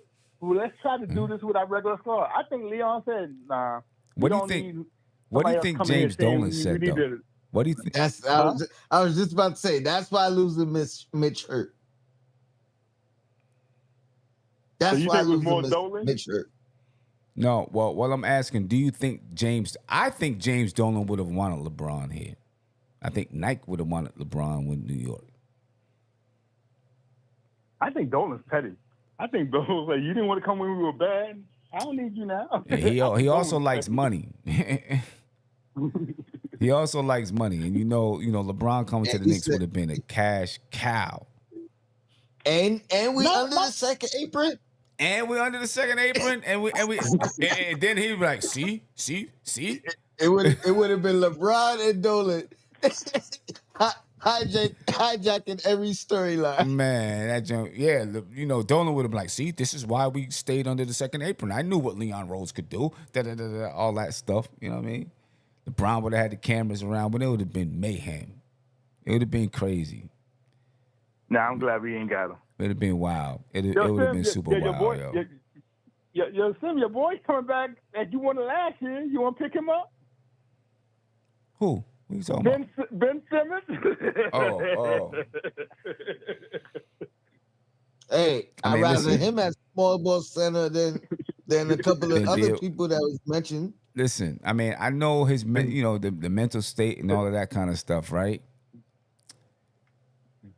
His style of play fits what the Knicks need. I will say that. He can't shoot though. He's scared to shoot. That's the whole thing. We don't need nobody who's scared to shoot. At least as bad as Mitchell Robinson was, he wasn't scared to dunk it on somebody. I mean, Ben ain't scared to dunk it on somebody either. It just he got to be wide open, Tony. Tony, he got to be wide open. And somebody's at the lane near him, he won't put it up. Yeah. He got to be wide open in the lane with nobody near him. Mitchell do it, dunk it on you. He don't have to be wide open. Ben Simmons got a mental power about missing a shot at crunch time. He won't do it. So he has that mental issue. Right. So we good. I'm good. Look at. But we're going to see, fellas. Hold on 1 second, Silk. Let me just say this. Go ahead. The Sixers storyline has not been favorable. All right. like I was gonna say they have no storyline, but they do have a storyline. Yeah. And it has not been favorable. So yes. Yep. Hell yeah, he's hijacking this storyline. Yes. Hell yeah. When is the last time, Josh, let me ask you this. When is the last time the 76ers have had jerseys selling? Huh? Come on, man. The story. Yo, Sid, I got a better one for you. I mean, the Sixers in the news have been, can Joel Embiid stay healthy? Can Paul George stay healthy? Paul George just used drugs. Like, come on. The Sixers just got swept. Hell yeah, he's hijacking the storyline. I got a better one for you, Sim. When's the last time the 76ers had to do the lottery to sell their tickets for regular season games? Right. They got so many people calling for tickets now because of LeBron. They got to do a lottery. When's the last time the 76ers had to do a lottery to sell tickets? Yeah. So he's going to steal the whole line. See, him and Brown are going to go to heads by the middle of the season. You see it. It's going to happen. Whose team is this? Did y'all trade me for it to be this my team with Maxey or LeBron's team? Yeah. I disagree with that because I think that's the difference. I think every single one of them is going to concede. Every single one. It's LeBron. Like, how do you not? And I so who's think going to take the last shot? I think Brunson was not willing to. Yeah. Who's going to take the last shot on that team? And 2 minutes to go, and you need buckets. Who are you giving the ball to consistently on that team? I'm gonna say this. Someone in the chat, non-phased in the chat, was talking about LeBron being unselfish. I do believe that. I do believe that LeBron will give up the ball to somebody else to take the last shot. Okay, but who is it? Is it going to be Maxey? Is it going to be Embiid? Is it going to be Brown? LeBron will pass it. The good thing about LeBron is he's going to make the right play. He'll make the right play, yeah. Yeah. He's going to make the right read. So if you know what I mean? Like if it's supposed to be Maxey, it'll be Maxey. If it's supposed to be VJ, it's going to be VJ. Right. And so on and so forth. And throughout the season, you know what I'm saying, they'll figure that out. They'll figure it out. I'm pretty sure. Okay. I just think the ego's going to clash sooner or later. And that sooner or later, they'll be nice. They'll play nice by Christmas. But after the end of February, you're going to be hearing bickering going on with those Eagles. I just feel it. We'll see. What is Josh talking about over there? And let me just say this about Josh. I don't know if you heard it, but the first thing Sim said was if LeBron was on this team, it'd be a historically great team. Yeah, but we're not disputing what he could do for the team Right. Basketball wise. Exactly. I don't think he was on during that time. We're talking about outside of basketball. Yeah. Overshadowing basketball. Right. Exactly. I think Josh was out partying. You know what I'm saying? And then, he finally came home, so he didn't catch us earlier. He was out, getting his groove on. Josh got his groove back. Before I go, fellas, I got one question to ask you. All right. If you have your choice, Mm-hmm. we win, we go back to back, but it's with LeBron and we're dominant, or it's with our regular team and we go 7 and we beat OKC. Which one are you choosing? Oh, say that again. I lost it. I was daydreaming. We go back to back. I don't care how we win. If we go back to back, with. right? If we go back to back with LeBron and we dominate and we go through everybody, because LeBron that would make us more dominant. Or we go back with our regular guy that we just did it with. We struggle a little bit, but we win in 7 against OKC. Which one would be sweeter for you guys? Which story would be sweeter? I guess the second one would be sweeter for me. Exactly. That's why I don't want LeBron. I don't want no superstar coming here helping to get another. Oh, you're one back to back only because of LeBron. I don't want that storyline. So they're not even giving us. I don't think. But see, I think it would be opposite. I think it would be opposite though. I don't think it would be y'all won back to back because of LeBron. I think the only way you get a because of LeBron is if we lost. Shaq is calling us a championship lucky right now. Who cares? Lucky to win. What's Shaq talking about? They still not giving us credit. Somebody told Shaq to say that because it's, Clicks. You got to get Knicks somebody. Somebody told him to say that. Because if you ask Shaq, if you ask Kobe, but rest in peace, Kobe. If you ask anyone who's won a championship, they're gonna say you need a little bit of luck, right? Not that I don't really believe in luck like that. I believe in preparation, but that's a whole nother story. Anyway, they say you need a little bit of luck, right, to win a championship. Okay, I know. What luck? He points to the 29-point comeback, right? What else are you pointing to say it was luck? And when you talk about the 29-point comeback over the past 2 years, we've been doing that in the playoffs. We've been coming back from down 20 regularly. We did it. We did it in the Boston series? I forgot the stat. I forgot the stats, Sim. Well, we have a better record than the entire league. Exactly. When it comes down to coming back down 20. Right. And it's like 73 losses for the league against like a winning record with us. Right. Like 6-3 or something. Yeah. You know what I'm saying? So like it's the proof is there. It's not like we haven't been doing that. The proof is there. We were doing that anyway. It just happened that this was a bigger lead. But the series before, or whenever it was, or I don't know. Yeah, Cleveland came back. Yeah, Cleveland came back from down 22 with 7 minutes left or whatever it was. Right? Come on. And what Spoelstra says? Spoelstra says they like vampires. You got to kill them. Otherwise, they'll come back on you. So I don't care what Shaq is talking about. I hear you, fellas. Yeah. But don't worry about it. We're gonna get one of them senders from Charlotte, and that's gonna be what we're gonna do. All right. That's what we're gonna do. Okay.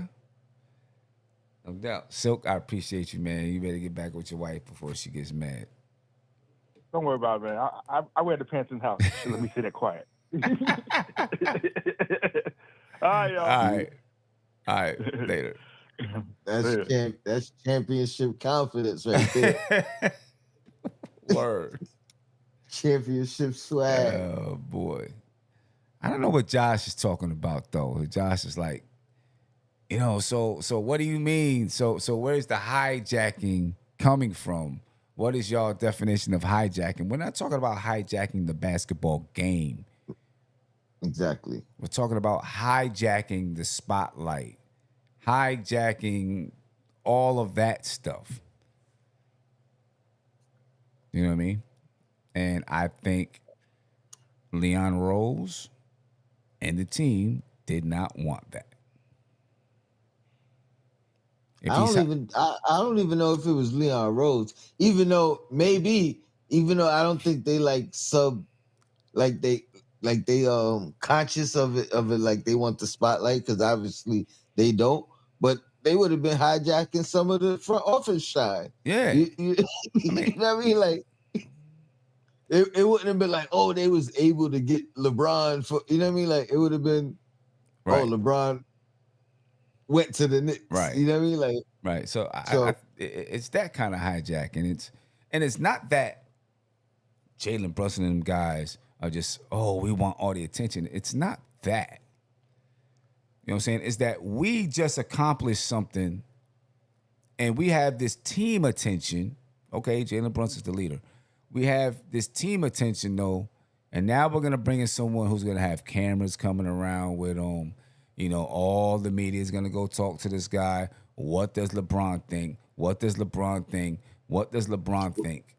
What do you think about LeBron? You know what I'm saying? Yeah, what do you think about LeBron? Like, that would be frustrating for anybody. I don't care. And a distraction. And a distraction.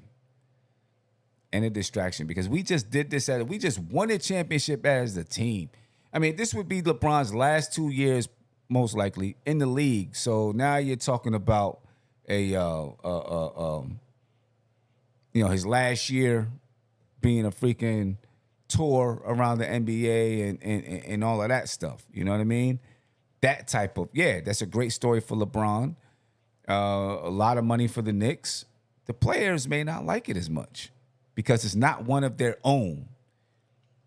And we just had to build and fight to find this identity internally within ourselves. Right. But you know what I mean? You know what I mean? Like we know there was little turmoils and quarrels throughout the season. You know what I mean? We had to fight and build to build that together. And now we're going to bring a whole new dynamic into it.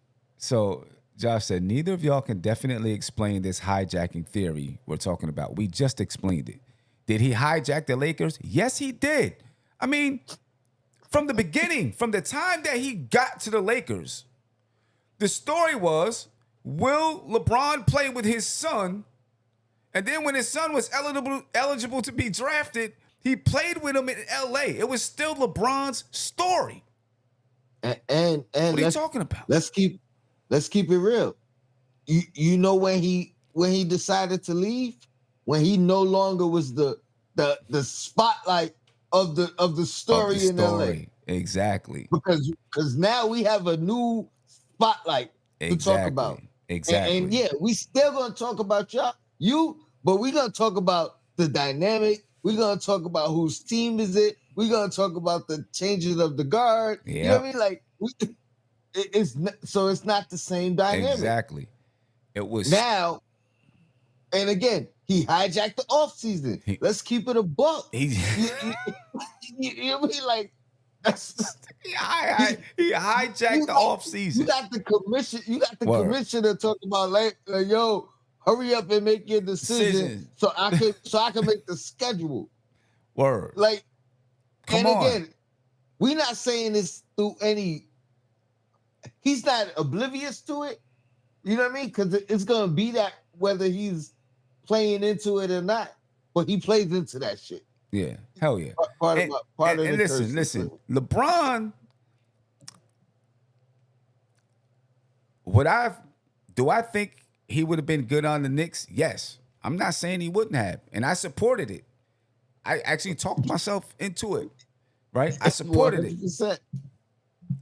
But I'm also not oblivious to who LeBron is and what he would want. LeBron saw that the spotlight in the league was fading from him. The star was fading. So what did he do? Oh, well, you know what? I'm not going to play for the Lakers. I'm going to take maybe a veteran's minimum. I'm going to take a very small contract to go which is play a for story in itself. which is a story in itself. Exactly. To go play for a team.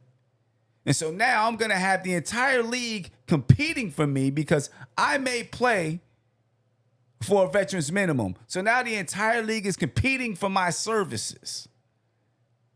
Yeah, I'm going to hijack the offseason one last time and show everybody who the real star is.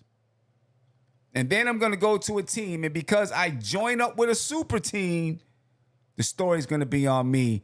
Can I win another championship before I retire? You damn straight he's hijacking the NBA with his storyline. And he's creating his storyline. He's saying, I want my story to be this. And y'all people are going to follow it. Yeah. He hijacked the Lakers with the whole storyline about his son and all of that. And he's hijacking the Philadelphia 76ers, which they didn't have a storyline, or their storyline sucked anyway. So it's good for them. It's good for them, right? He's hijacking that. Can LeBron win a championship before he retires? You damn straight. What are you talking about? Come on, Josh. Come on. He said, I thought you was calling in. Like, must be too drunk. So when y'all say hijack, that connotation is negative because that means the team would be compromised in some way, which I don't think would be the case. For the Knicks, it might be. It could have been. Exactly. For Philadelphia. Exactly. There's upside. There's upside for Philly. Nothing but upside for exactly. Philly. Win or lose. There's nothing but upside for Philly. Nothing but upside. Exactly. Nothing but upside for Philly. For a team like the Knicks, there could be a big downside. And LeBron knew it. Which is why Rich Paul said what he said. Right. For it to even happen, Jalen Brunson got to make a phone call. Yeah. A phone call and say what? That's why I love what Jalen Brunson said. Like, that's not my job to go recruit. Yep. And he was politically correct about it, because I took it a whole different way. You know what I'm saying? So I took it a whole different way. Come on, Josh. You got to be able to see this, Josh. Come on. Got to be able to see it. He said, tell me what downside would be. If you and Tony think that the team would be better, what would be the downside? Listen, the team probably would have been way better. Right? There's no doubt about it. And maybe it could have been a historical team. The downside is that the presence of all of this circus could probably, and maybe would have made a historically good team not as good because of the frustration with maybe some of the players that this guy came in and hijacked our story that we worked so hard to build. It's like, Josh, you build a house with your bare hands, right? Boom, your bare hands. You build a house, boom, boom, boom, boom, boom. You do all of this. It's beautiful. It looks great and all this. You made this beautiful master bedroom. You know what I'm saying? You got all your trophies in the master bedroom. You got your degrees on the wall. You got all this stuff in there. And then somebody else comes in, hijacks the master bedroom from you and says, no, I'm sleeping in this joint for the next 2 years. I'll give it back to you later. How you going to feel about that? Now your ass is in the basement on NBK streaming, talk about, yo. How you feel about that? That's what it's like. You know, maybe it's good. Maybe that dude brings, you know what I'm saying, some riches to your house and who knows? But you feeling like, yo, man, I put in a lot of work to build that master bedroom. And now this man is sleeping in my bed.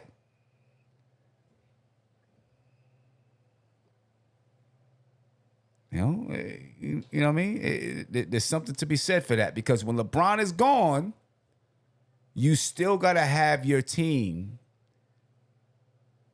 the people that's still there. LeBron retires, you still got Brunson and Cat, Bridges, da-da-da. Presumably. You still got those guys. Now you might have to repair. You got to now try to get back to before LeBron came. And it could have been as simple as this. This is I know it's naive on my sense, but it could have been as simple as this. If LeBron came to the Knicks, who moves out the starting lineup? I guarantee there's a consensus. Josh Hart. Pretty easy. And what, Josh, what are you talking about? It might have been as simple as that. Right. Josh said he didn't do it in LA when they had Luka. What? Luka's probably part. Tony just explained that to you. Now the story is about Luka and Austin Reeves, not LeBron James. Peace. I'm out. It's not about me no more. And watch this. I'm going to make the story about me before I even pick a team. Exactly. He made it about him. I'm not saying LeBron did. I'm saying it is what it is. That's what comes with him. I'm not saying LeBron. Yeah. Now, he does play into it. You know what I mean? He uses it to his advantage 100%. But it's going to be that regardless. And that's what I'm talking about. And again, on the floor, it could have worked. It could have been great. We're not contradicting ourselves. I'm saying it could have went either way. And it could have went great. And the players don't like the change. Right. Don't want to, you know what I mean? Like, to me, if Brunson said, yeah, bring him in, he would be here. And I think that's what Rich Paul was saying. Yeah. If Brunson said, go get LeBron, let's run it back, he would be here. He would be here. I agree with that. 100%. And I'm sure Brunson was probably like, nah, let's just rock with who we got. We good. Let's rock with who we got. Yep. It's going to be fun. And I ain't mad at him. I ain't mad at him either. I'm not mad at him. I get it. Caller, you live. Name me where you're from, please. Yo, what's good, man? What's happening with you? Name me where you're from, bro. Yeah. This is non-phase in the chat down here. What's good, man? Yeah, I was gonna say. Yeah, I'm in DC. Okay, but what's up? That's what's up. I just moved from DC. Last year I did. Yeah, so you got up out of this traffic down here, huh? Oh, got up out of that, bro. Hell yeah. Not for real, but I was gonna say, man, with the Lakers, don't forget, man, Luka and Austin Reeves got hurt. LeBron was there for 8 years, so I would say Rob Pelinka failed him. They broke up that championship team. I don't know how much input LeBron had on that, but I mean, they got rid of Contavious Caldwell-Pope. They got rid of forgot the guy that plays for Oklahoma right now, the defender.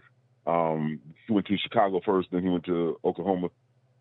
White guy with a Spanish name, but so I would say that LeBron, he brought them a ring. They were in the playoffs, and he's looking for the best opportunity to win. I don't think, I don't know if you were saying that he was leaving because he wasn't getting the attention. I mean, he's at a later stage in his career, so I would say that he left because the Lakers were just going downhill, and they looked like they were going in a different direction. I don't know what they're doing now with that starting five, but they're not going to win nothing for a while. I think Luka is overrated. But he took that team to the playoffs by himself, and they won a playoff series, man. Yeah, there's no doubt. They won a championship with him. But that's when the story was all about him. Listen, I mean, I agree with you that he probably saw the direction of the team too. But part of that direction was without him. And listen, LeBron is an all-time great player. We all know that. And he's still performing at a top 10 level in the NBA, maybe top 15 or something like that. You know what I maybe mean? 5. And You could argue. the brain that he has is gonna make any team better. But he's also, LeBron likes the attention. LeBron likes to be out there, and he likes the spotlight to be on him. So for his last hurrah in the league, he was like, yeah, people gonna see me again. And I agree, no, he does want to win. Oh, he wants to win. He definitely wants to win. And Yeah. and he wanted a team where he didn't have to do a lot of the lifting. And Philly got a team where he doesn't have to do a lot of the heavy lifting, only when it's needed. They're gonna be dangerous. Yeah. I mean, the injuries are definitely a concern. I mean, the Knicks, man, to be honest, man, that 29-point comeback was the best I've seen, in the NBA, maybe barring 3-1 comeback with the Cavs. But, that was kind of a different, we're talking about a series versus a game. That kind of brought me back to the Anthony Mason days in Oakley and all that with the defense. Yeah. Because they would always go down by 22 with Patrick Ewing and them, then they'll come back and we'll be beaten. But I'm going to say this, man. I think you're right that LeBron kind of saw the writing on the wall and was like, I don't want to go into New York and be the reason that a good thing gets screwed up. Yeah. It's almost like there was like it's almost like there was like a fifth wheel kind of an energy if he had showed up in New York. But I think real players, somebody like, I think somebody like Brunson, a real player doesn't worry about that. They get media attention all day in New York City. That's the capital of the media, Mm-hmm. We're gonna see. I like the way you put that though, because the way you put it, the way we've been talking, it does sound like we bashed in LeBron, and that's it's like the way you put it. Like, yeah, I like the way you put that as far as like him not wanting to mess up a good thing, but that's part of the storyline too, and the way you putting it, he's also protecting his storyline. You know what I mean? Yeah. Like, because I was gonna say, man, real quick, he could have went to the Golden State Warriors too, but that would have been kind of weird, because they didn't like each other when you watched them play back in the day. Right. Sometimes they look like they're getting ready to throw some hands, Yeah. And just one more thing before I check out of here, man. Mm-hmm. Even with the Lakers fans, and even the media out there just never respected Bron. There was a lot of whining and a lot of crybaby just over, it seems like they couldn't let go of Kobe Bryant, rest in peace and all that. Yeah. But, especially when he passed Jabbar on the scoring list, it's just like there was a lot of ungratefulness. I think LeBron, he would never admit it, but I think, his ego may have taken a bruise out there in L.A. Not that he wanted the attention. Definitely agree with that. I definitely agree with that, because you're going into a place where, I mean, you got Kobe, Shaq, Magic, Kareem. You got all of these super duper stars that won championships there, multiple championships there. You know what I mean? And I think the only way for him to have felt appreciated is for him to surpass those guys, and that, obviously it didn't happen, and that was going to be very hard, to surpass Kobe and Shaq, to surpass Kobe, because he won 2 without Shaq, right? 3 with Shaq and 2 without Shaq, was it, for Kobe? Yeah. Right? It was 3 and 2, 3 without Shaq, or 3 with Shaq, 2 without. But 2 without. Let me say this. Now I don't really play the asterisk game. How a lot of people are kind of talking about the championship during the pandemic.